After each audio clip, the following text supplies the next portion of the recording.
When officers started to investigate Tai and Naiyahmi Yasharahyalah, they then realised that there was a child missing called Abiyah. When they were asked around where Abiyah was, they initially denied the authorities with any kind of information as to where he was, but eventually admitted that he had died in 2020 when they were living in Birmingham, and they had buried him in the back garden of their address in Clarence Road. The first steps were to exhume Abiyah's body.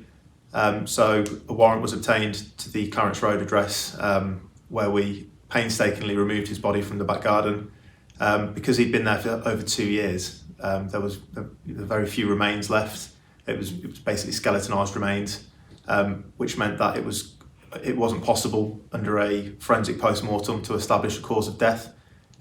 So we had to call in different experts and different pathologists who could provide us with information to understand what Abiyah's life would have been like and how he would have been at the point of his death.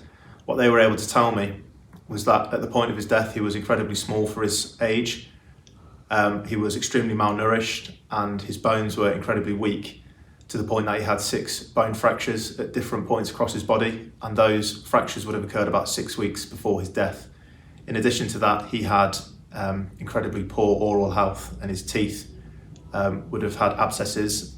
Ultimately, the picture that was painted was a child who was extremely neglected and in very poor condition at the point of his death, and his life would have been miserable to exist in, and he would have been in a significant amount of pain.